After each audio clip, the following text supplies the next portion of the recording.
left behind. So in my own view, on my own lives, I congratulate the party, the Forum for Democratic Change.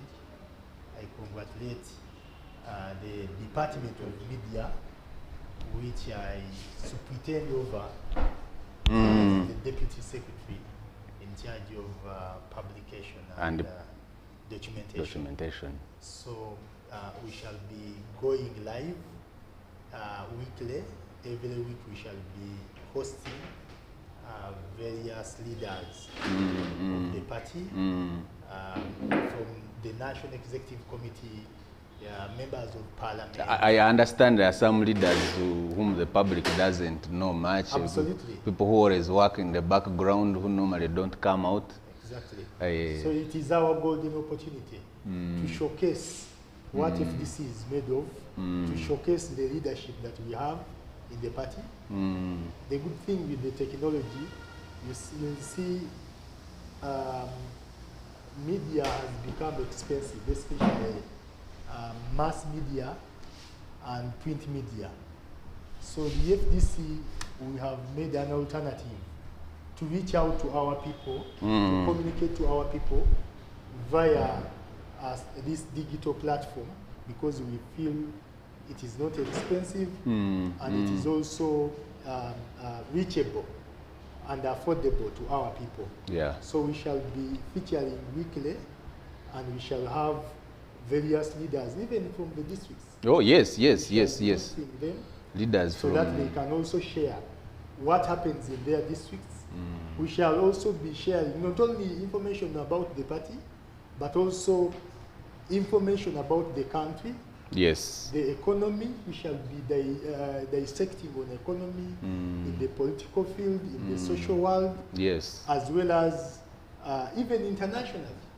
True. Globally, we want to also to put up to speed our viewers and listeners to what is happening in the world, because we are in a global village where we are also concerned with what happens in the world. So it is our pleasure to be flagging off this digital platform. So this is the first of its kind. Absolutely, in the history of the party. Yes. And we want to thank, on my own behalf, on behalf of the media department of the party, we want to thank the party leadership for availing us the resources Yes. to make it possible to be out in space.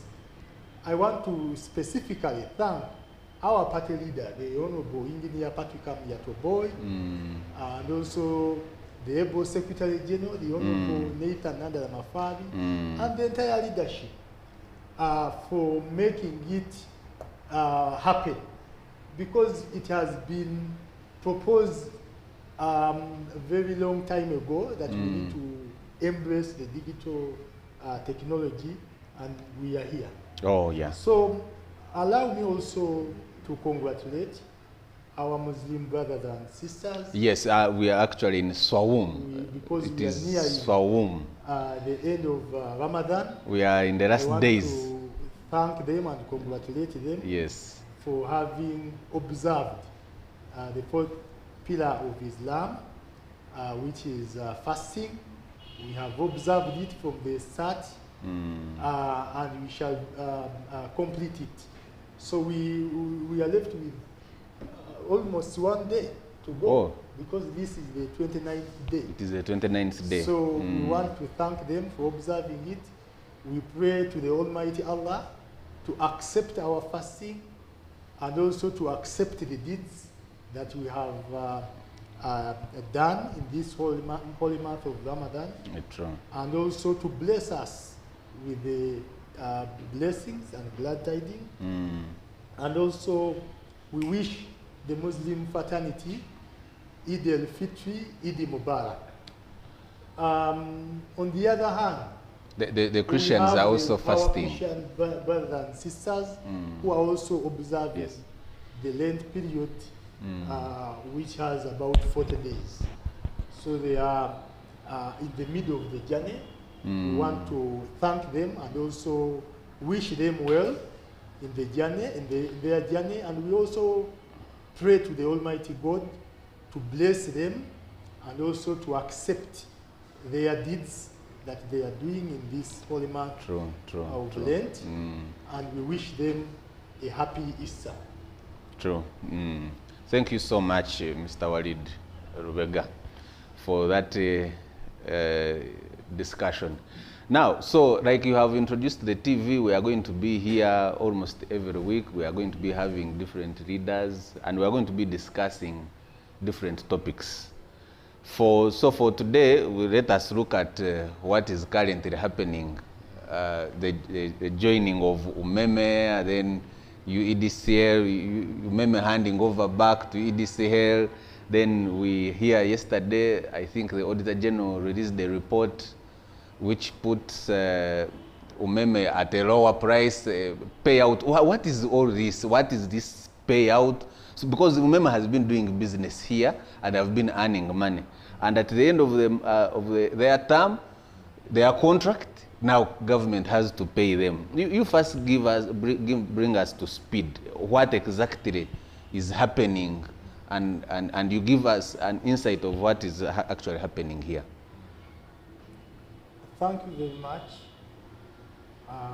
First forward, I want to thank you, Mr. Norman, and also to congratulate you upon hosting the maiden program. Yes, yeah. Now FDC media channel to bring up to speed what is happening.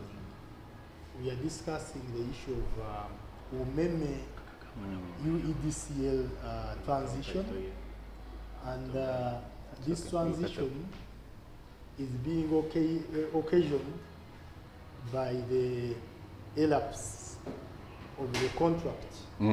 So the contract has ended. The contract has ended, which UEDCL went through with UMEME for the 20 years. And we are witnessing the transition from UMEME to UEDCL. True.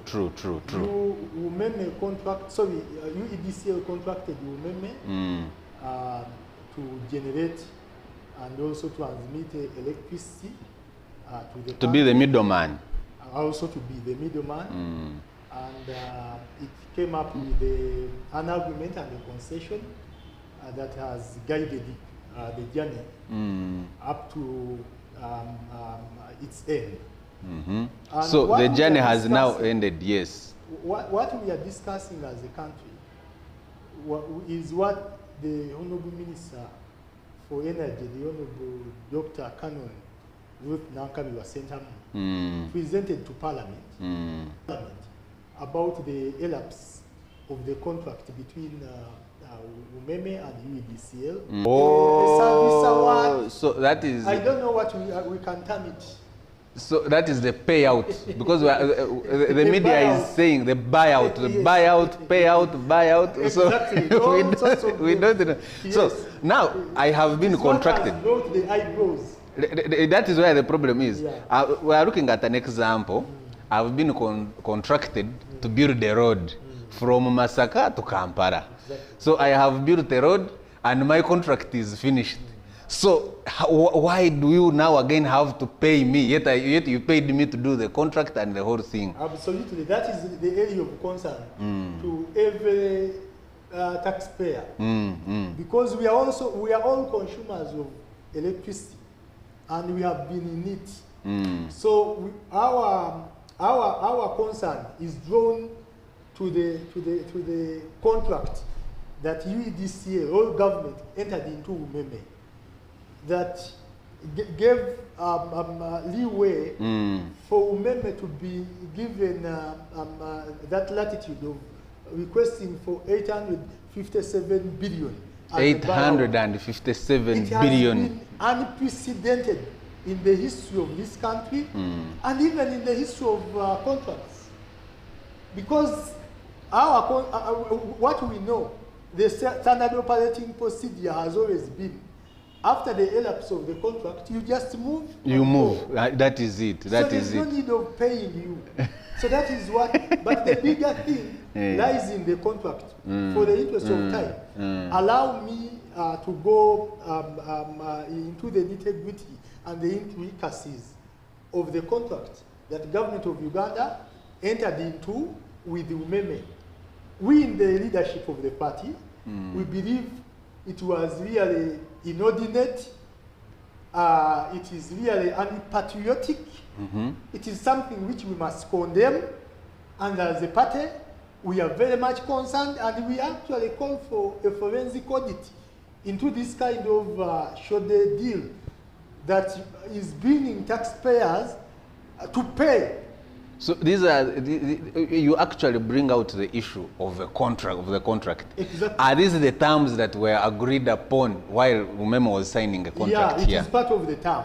That whenever the contract stops, you will pay me. You will pay me. Exactly. Okay. And there is an area of contention between the Auditor General, what the Auditor General has come up with, because yesterday the Auditor General presented the report to Parliament.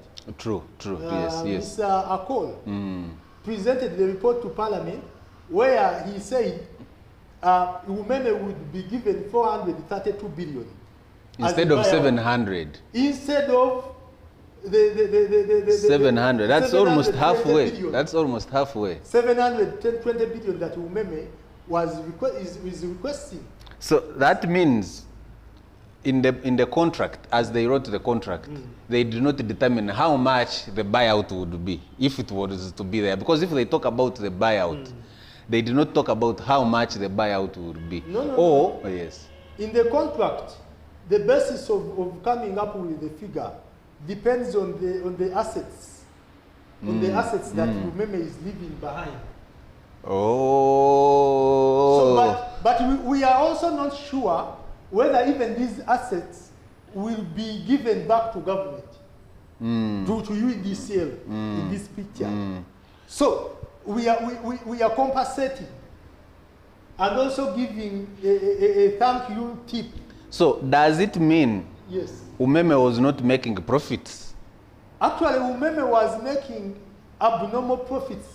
So couldn't UMEME pay themselves for the investment they put? Our area of concern. Yes. That UMEME was even was not paying taxes. Our viewers and listeners, it should be recalled that in this very agreement, UMEME, actually, according to the report from the Auditor General, the Auditor General made a very good report. He said that in the entire East African countries, in the entire East African community, the UMEME is the only company or entity that has been charging the cost of the highest price compared to other countries within the East African region. A case in point, 1 unit costs 1,000 shillings. At a comparative, when the Auditor General made a comparative analysis, he observed that when you go to Rwanda, the cost of 1 unit goes at 400 shillings. Less than half. So, and you see, that means even the taxpayer has been paying tax on behalf of UMEME. So UMEME has not been paying taxes, and he has been getting all that money. It has been benefiting. So the irony is that at this point, we are being asked to pay money, to pay over 720 billion to UMEME for no good reason. So it goes back to the terms in the agreement and the concession that the people who entered into government. Into the agreement on behalf of government. Yes, on behalf of government. And I think that time, it was the Minister of Energy, the Attorney General, and Ministry of Finance. We may not want to go there. No, we must. Because these are the very people who are actually, in my own view, if in my own personal view, if this was a regime, whatever operating under Amini's regime, these people would have gone to a firing squad. For sure. To instill discipline. In them. Because, in my own view, these people connived with the Umeme, and they must have kickbacks. Because, how could the government enter into such agreement with the concessions that favors the investor at the expense of taxpayers? Of the taxpayers, of Ugandans. So, that is our area of concern. Secondly, we have seen a memo, I even saw it in a circular that Umeme was circulating, that they have annual general meeting, AGM of Umeme. That is for shareholders. The shareholders. Oh, yes. Under Umeme. In May. And I think. 3rd May. Yes. 3rd May. That is when the meeting of shareholders. Will happen. And I'm asking myself, will Umeme on 3rd May exist as an entity? Will it has powers to transact as a company? Yes, of course. They are It can't. They are only relieving it of supplying electricity, of being a middleman, but they are not registering the company. No. We are because the essence of ending the contract, it means even the company is being dissolved. No. It is. It will be walking away. Because when I have a company, let's be clear. When I have a company, ABC company, and it is contracted to construct a road from Masaka to Kampala, when this contract ends, my company ABC continues to exist. It doesn't mean that it has also ended. Only that now Umeme will not be having the capacity. It will not be having the capacity to distribute electricity like it has been distributing. In this case, it will be UEDCL which will be distributing. However, that is not what we are discussing. No. What we are focusing on. It is also important because it is part of the of the contract. And it is part of what even the minister came up with, and even Umeme came up with. Because legally, if the contract elapses, like it happened under this case, even the leadership of Umeme will no longer have powers Uganda on behalf of Umeme, because we shall have a new arrangement under UEDCL. And UEDCL is not transferring the shareholders of Umeme to UEDCL, because UEDCL is government owned. Yes. So the question we are asking ourselves is that what will be the fate of the shareholders?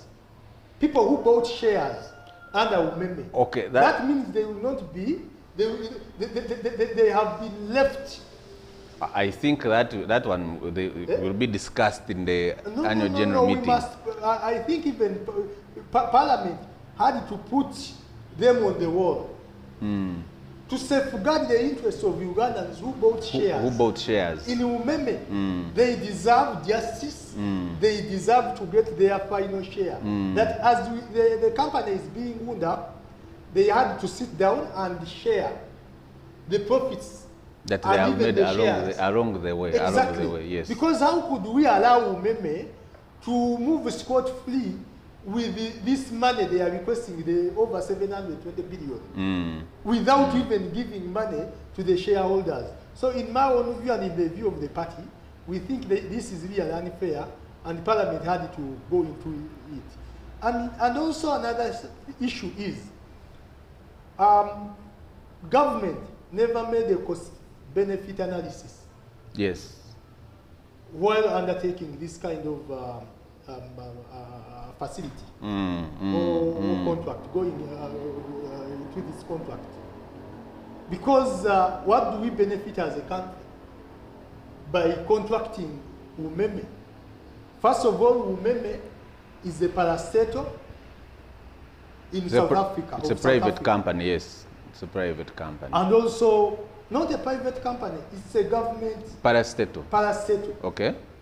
At the same time, even ESCOM, because ESCOM is the one which generates power from Jagali, and umeme is the middleman, is the one which distributes. To distribute power. So the two companies are properties, entities of government of South Africa. Oh. Okay. So the question we are asking ourselves, in the early 90s, President Museveni came up with the privatization policy, yes. Policy, yes. Where he privatized government parastatals and entities, claiming that government could not enter into business. But government went to South Africa, got umeme, got ESCOM, government companies, which are government companies, brought them to Kampala and contracted them to distribute power on behalf of government of Uganda, which we think is a very big contradiction. Unpatriotic. And even unpatriotic. If we have Uganda National Water and Sewage Corporation, yes, run under government of Uganda, how can you convince me that government could not manage well the UEB by then? So it is really inordinate. It is ridiculous for government to come up and we think there was a lot of things that happened underhand. So government officials received the kickbacks. That is to our attention.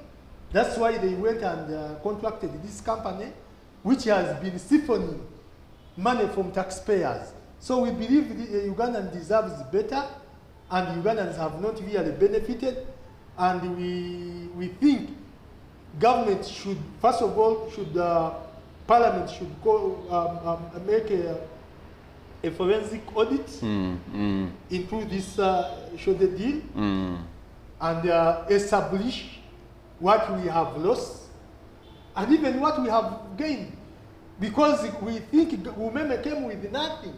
And buying maybe wires and whatever. There's nothing much that umeme has bought on the table, which UEB or UEDCL by that did not time provide by that time and even this time.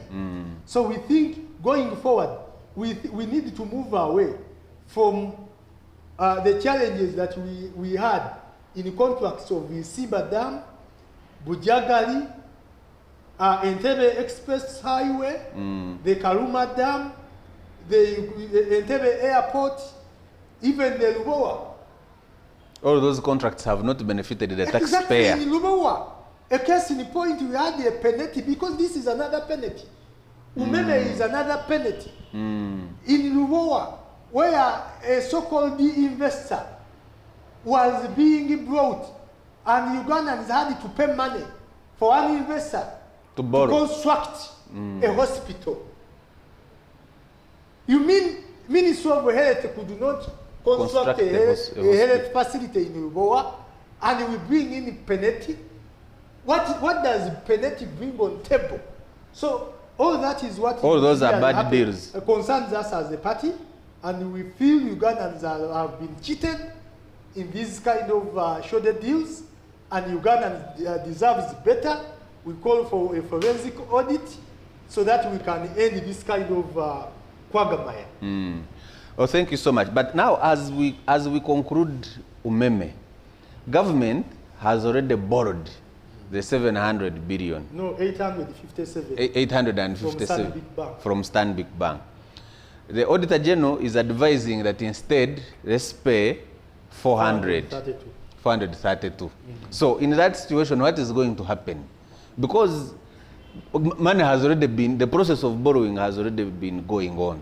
And that is the money they are requesting, and the money, I think, if by all means, because the contract is ending on 31st, so by all means, by today, it should have been paid. So how is that going to be handled? My thinking is that money has been paid. Already Umeme has received. Because we got a loan from Sunnybeat Bank. And mind you, Sunnybeat Bank is also a property of South Africa. South Africa. You can imagine. It seems South Africa is colonizing Uganda. We are under in doing business. My thinking is that money has already been paid. Has been received. So the taxpayer. So what the Auditor General came up with is a post-mortem report. Walidi died of HIV or asthma or whatever. But you should have prevented it. You should have prevented it this way. Exactly. So I don't know whether we can recover the over 268 billion. I doubt, because the way I saw the Minister for Energy, the Honorable Nankabiwa, pressurizing the Committee on Natural Resources to give Umeme this money. You remember very well the other week in Parliament, I think last week, the chairperson of Committee of Natural Resources came to Parliament and said we never approved this loan request by the Minister for Energy, because we thought we needed a lot of answers from Umeme, and even the minister, the line minister, which we never got. It was only because the people, so you know, in Parliament, Mr. Museveni controls the numbers, so it was the tyrant of numbers. So the numbers took the day and said, no, we pay.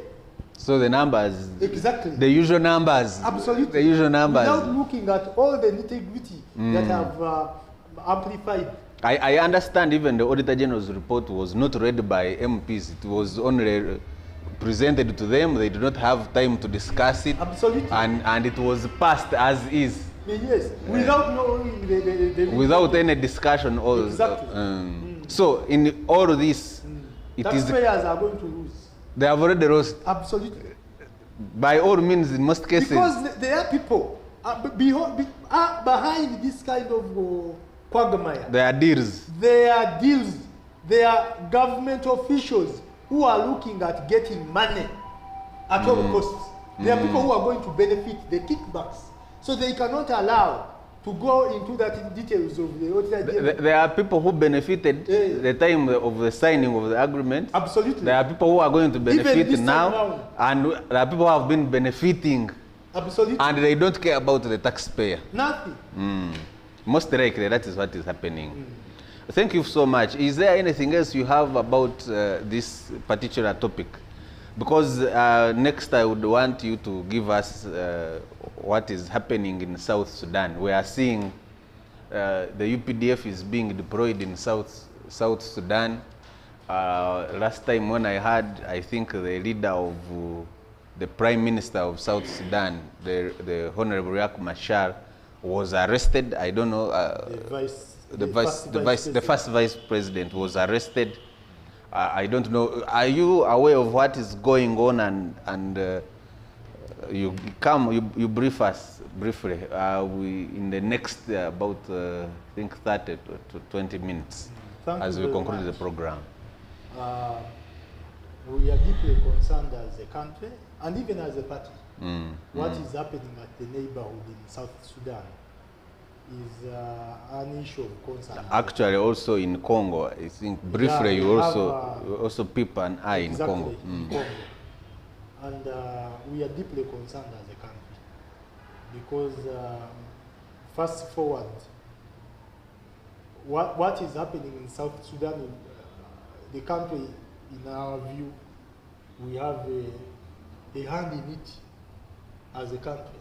What is happening, the political turmoil in South Sudan, we have a hand in it. Uganda has been a mediator. And, first of all, I want to bring up to speed what happened before, that what we see as South Sudan used to be the Sudan Yes. under President Omar al-Bashir. Omar al-Bashir, yes. Omar al-Bashir had conflicts with the people from the south, Sudan. the south of Sudan. Yes. And their grievances were that that region was being neglected by the leadership of Omar al-Bashir. Omar al-Bashir. Yes. And that informed the SPLA movement that went to the bush to fight the leadership of Bashir. Actually, for them, they wanted to take over the entire Sudan. The SPLA. Yes. Yes. That was their primary objective. But as time went on, they settled on seceding from the north of Sudan. And we saw, even in that war, the person you have talked about, Riek Machar, in one way or the other, it is alleged that he used to collaborate with the leadership of Bashir.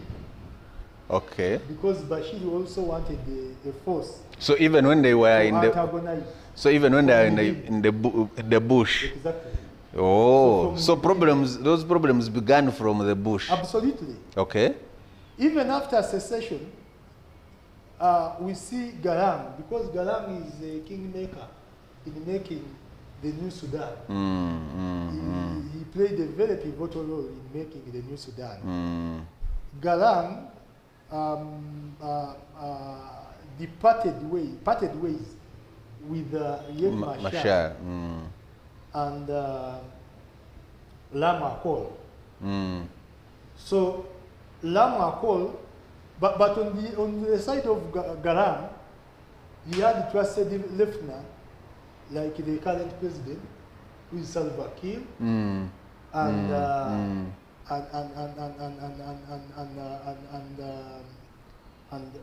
James Igawani.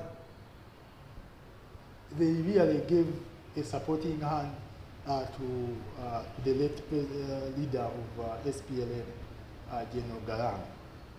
So Garang perished in a helicopter.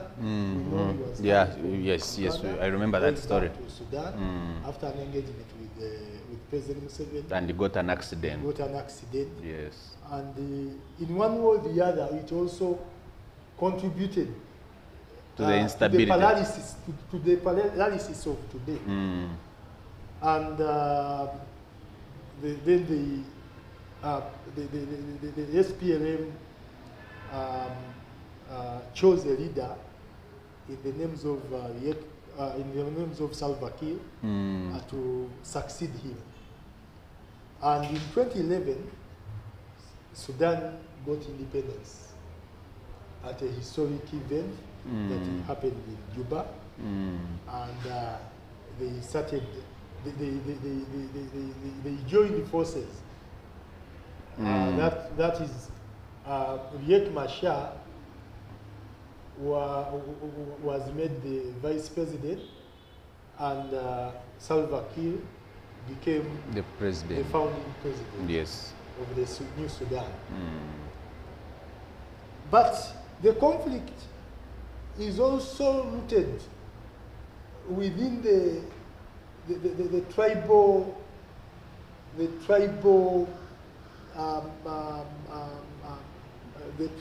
outfit, because whereas Sudan has many tribes, but the two dominant tribes, that is the Nuer and the Dinkas. Salva Kiir comes from the Dinkas. The Nuer, that is where Mr. Machar. And I think the Dinkas are the majority. But in the force, in the army, because we see that Machar, because actually part of the biggest problem that is affecting the Sudan, the new Sudan, has been the rebel outfits which are not part of what I can call in Uganda the UPDF or the National Army of Sudan. Every leader, every commander has a brigade of his own. Yeah. So they are more or less warlords. Whereas there is an existing National Army, Riek Machar has a battalion that believes in him, which has never been incorporated into the National Army. The same happens to the president. Much as the president has the country has a national army, even the president has a separate army. Oh, that believes in him alone. And this happens even to other commanders. So it creates a warlord warfare. A case in point in 2018, Riek Machar almost captured the government.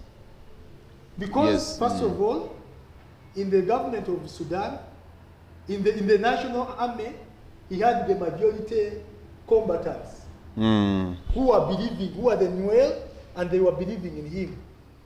Whereas the current president, Salva Kiir, enjoyed the command of the commanders. The top commanders were coming from the Dinkas, and they were paying allegiance to him.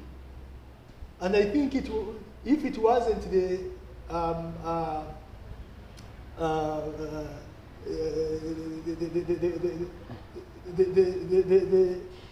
intervention of Kampala and even the East African community, he would have taken over. Exactly. Exactly. Because they ended into a comprehensive peace agreement, a peace accord that was signed first of all in Machakos in Kenya, and later in Nairobi. It was concluded in Nairobi that ended the warmongering, and Riek Machar was made the first vice president of Sudan, and Mr. James Igawani was made the second vice president. So how do all these now come and concern us? Why are we here? Why are we here? First of all, there was an alarm by the Dr. Riek Machar when he came out complaining that, you see, Kampala has, we have an occupational force from Kampala that has come to Sudan. It is at large in Sudan, and that is also antithetical to the peace accord that we signed in Nairobi. Yeah, which Uganda was a guarantor. In 2018. That peace accord, one of the terms of the peace accord, it was very clear that in the case of any occupational force that is coming from outside the country, the two sides of the war, I mean the president, Riek Machar, sorry, President Salva Kiir, yes, and Riek Machar had to sit down and agree on that on a peace deal. No. On any force that is coming to Sudan. Oh yes, and yes. Uganda, Yes. Our army, the UPDF, went to Sudan After they had agreed. Just recently, I think a month ago, went to Sudan. I think 2 weeks ago, the Minister of Defense went to Parliament to seek, not even approval, to seek support. I saw support. To support the war. And even the Speaker of Parliament never allowed any debate, saying that, no, these are issues of security. You cannot really debate. They are very contentious. We cannot debate issues concerning. And it was approved. Yes, I remember it was approved. Yes. For our troops to go in South Sudan. Actually, not even it was approved. It was approved to support the troops which had already gone to Sudan. I don't know to do what. Because according to Riek Machar, it came to destabilize him. Oh. What happened yesterday? So the detention, the house arrest of Riek Machar and his wife, who doubles as the Minister for Internal Affairs in the government of South Sudan. It was intended to capture him. The UPDF going to, because I think President Salva Kiir felt insecure of Riek Machar that he was reorganizing his troops to come and take over. To take over. So, under that arrangement, he made an alarm to Uganda. He made an alarm to Kampala. And the president gave him a hand and sent troops. So, in short, UPDF is to support President Salva Kiir or to keep the peace process, because Uganda, being a guarantor of the peace process that was signed, the peace treaty that was signed in Nairobi the other day, I think Uganda is mandated to keep peace within South Sudan. For me, I would look at it like Uganda has gone to South Sudan to keep peace and also to promote the interests of Ugandans who are working in South Sudan. But there is a comprehensive peace accord that was signed in Nairobi. In Nairobi, yes. As I have said, it has one of its terms. It says very clearly that the two sides of the war, Riek Machar and Salva Kiir, had to sit down and agree on which force. Why is the force coming? You see? So according to Riek Machar, the peace accord was breached. So, but the reason why we are there, in my own view, President Salva Kiir is feeling insecure because he has a lot of political issues to settle at home. First of all, there is even paralysis within the SPLM, the ruling party. How?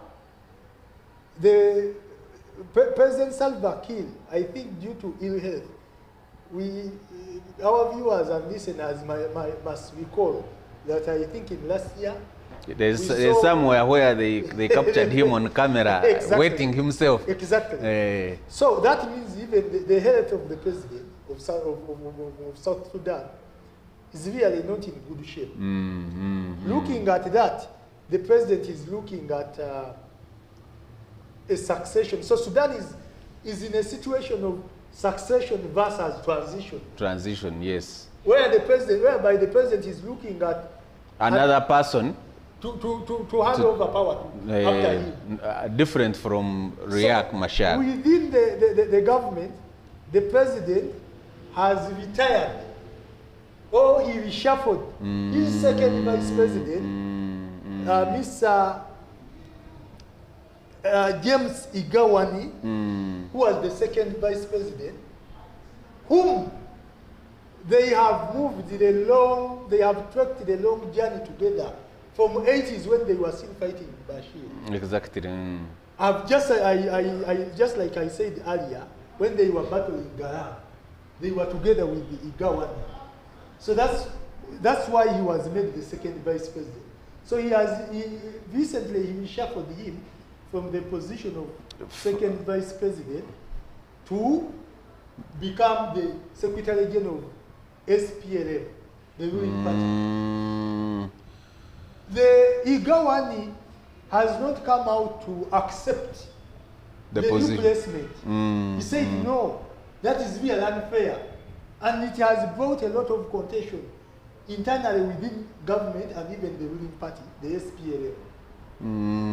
The president has instead picked his brother-in-law, his Mko, Benjamin Ball, who has been the Secretary General of OSPLM. He has switched him to become, he has tipped him to become the second vice president of Sudan. Oh, so it's mainly a power struggle. Absolutely. Internally within the government. Within the government. South Sudan. So, the President Salva Kiir is involved in a power struggle internally. So having, because he's fearing what is happening, what will happen after. On the other hand, he has a vice president, a first vice president, that is Riek Machar, who is also reorganizing his troops. And he also wants to take over. Absolutely. Hey. It is the reason why he And they are also seeing for assistance, such that he can have his day in government. So that is what is actually happening. Now it is making sense. And partly it is what is causing the political turmoil and paralysis in South Sudan. Okay. Then a small glimpse into DRC. DRC has also been unstable. All we hear about is that some time back, Uganda, I think, deployed troops in DRC. Then all of a sudden, the president of DRC is accusing Kagame for supporting M23. As you know, it's actually not accusing only Kagame. He said some people, there are some people who are supporting. We don't know whether it is also concerning Uganda. Just shortly, within about 5 minutes, you give us a glimpse of what is happening in DRC. Yeah. In DRC, ever since the death of Mobutu, Seseko was a banger. DRC has never remained the same.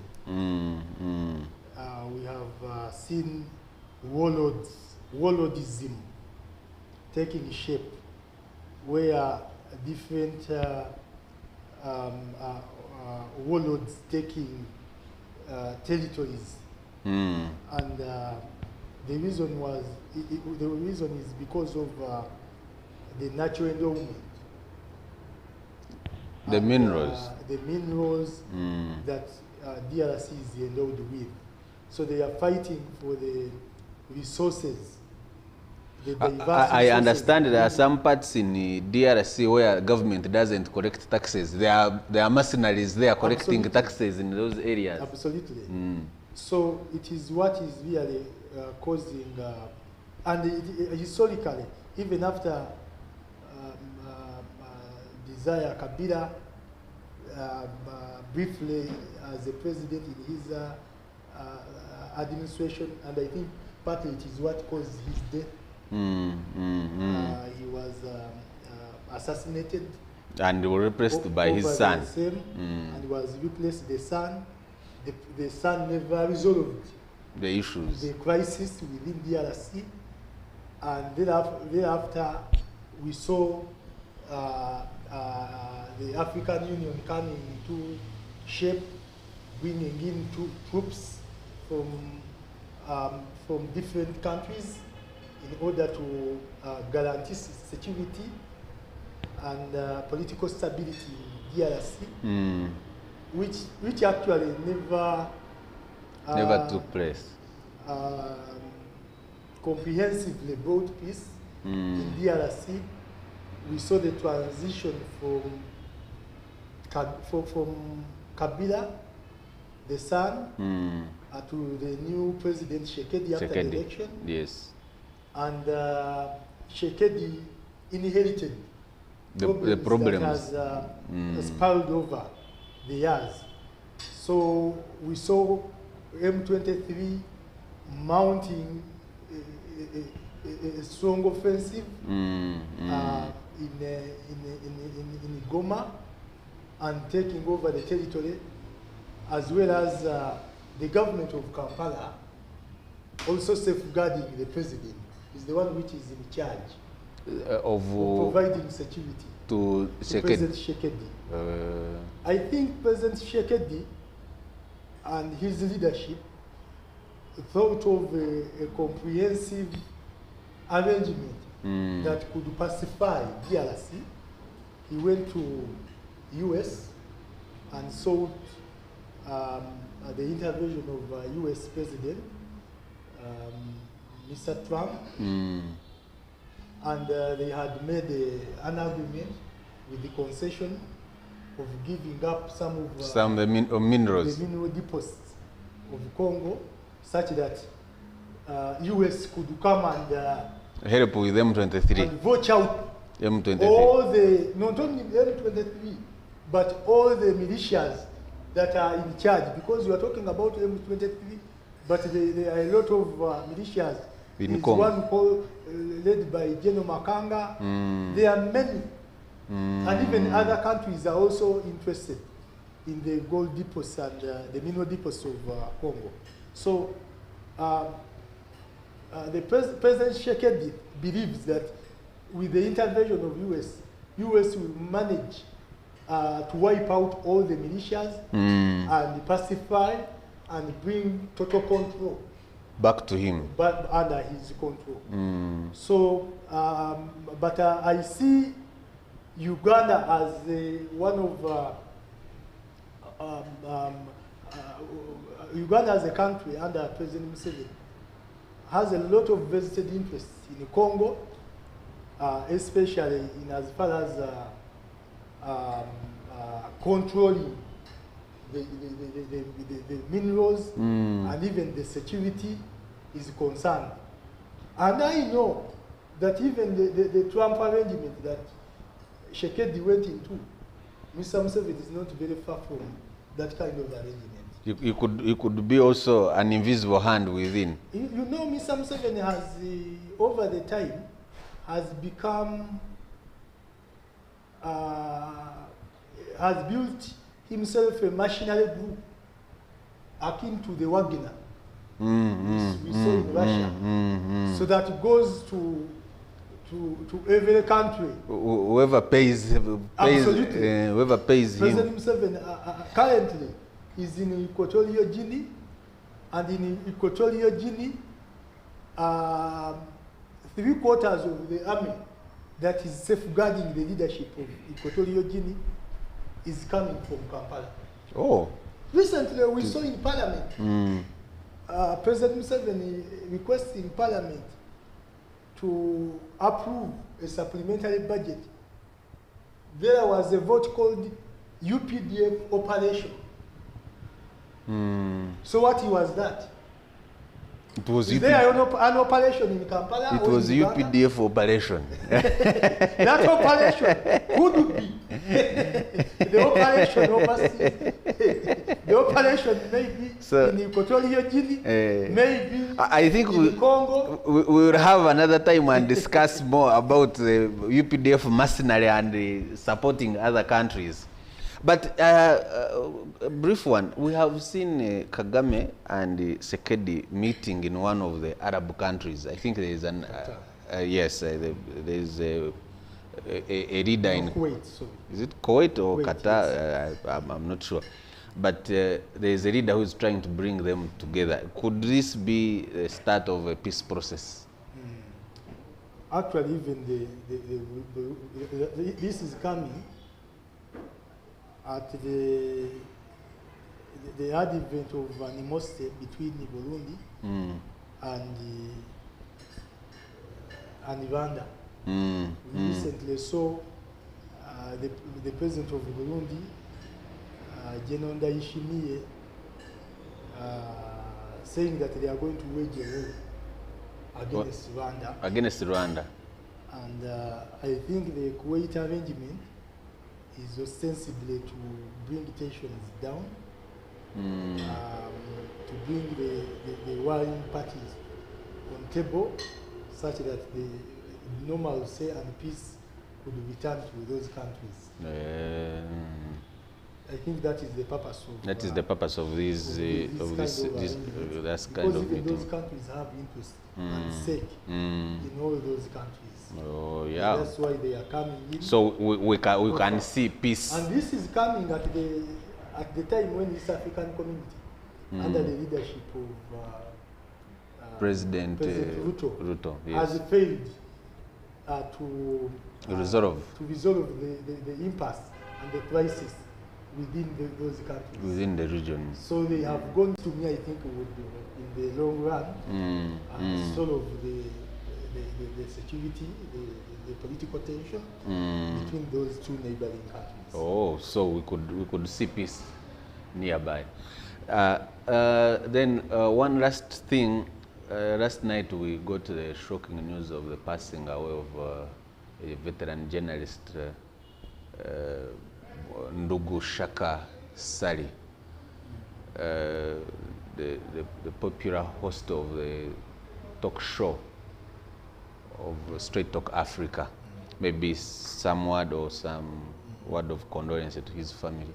Yeah, on behalf of the party and on my own behalf, we condole with the family of the late Shaka Sali, the people of Kabale, and the people of Uganda at large for having lost a very big pillar in the journalism fraternity. He's somebody whom we exported, and he has been our product to the international world. So we have lost a very important figure, an international figure, not only a national but an international figure in the name of Shaka Sali.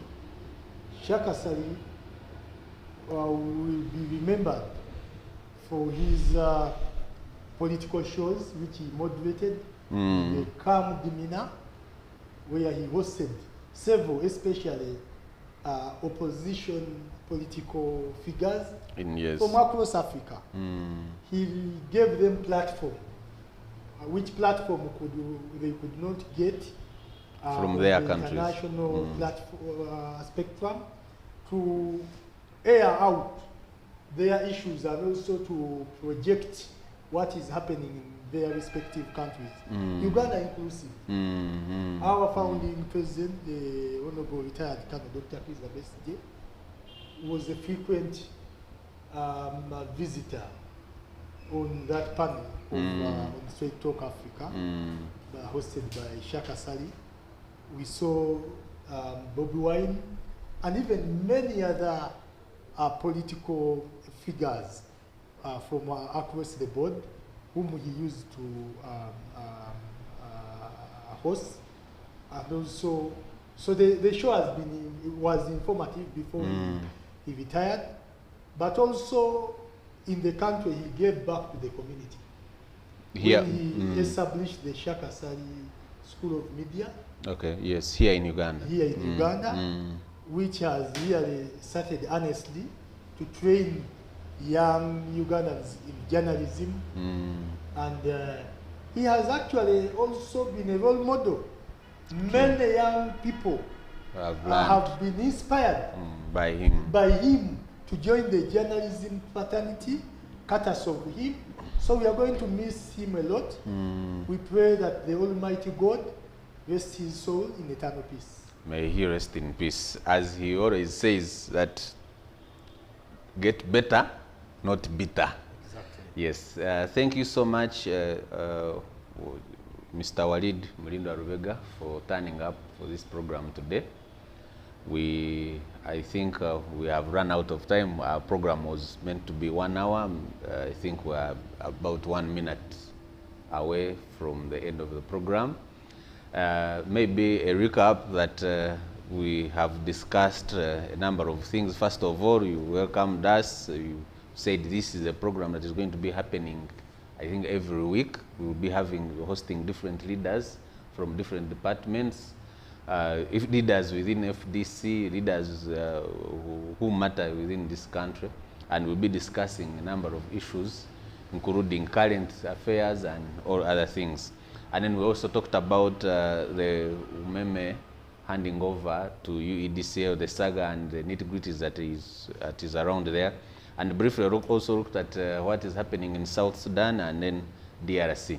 We thank you so much for coming, and we hope this is an opportunity that we are going to be getting. We'll be meeting you soon, maybe next week. Yeah, we shall be available anytime when we are called upon. But in my parting shot, I want to thank the viewers and listeners for giving us time to follow this kind of digital platform. And I want to assure our viewers and listeners that this is the beginning.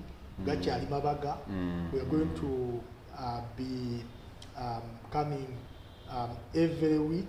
We shall be hosting various leaders, just like you have Yes. said, and we shall be dealing on topical discussion that will be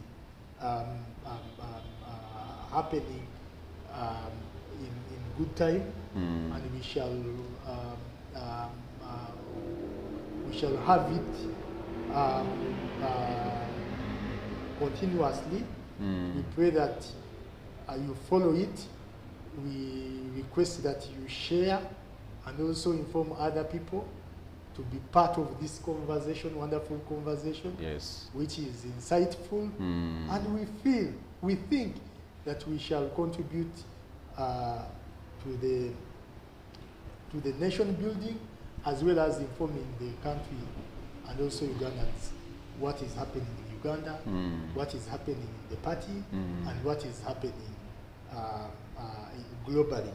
Yes. So the information, because we have also been receiving information, complaints from our people about what is happening in the party. This is one of the platforms. Yes. To share information, to reach out to our wider audience and population. That is true. About what is happening in the great and mighty party, the Forum for Democratic Change, and also to mobilize our people. So join FDC, be part of the journey, be part of the crusade, be part of the movement that will transform this country. We in the FDC, we believe we have whatever it takes to transform this country from where it is to where we think Ugandans will believe that the country will be working for everybody. Yes. Thank you very much for watching and listening. Kari, thank you so much.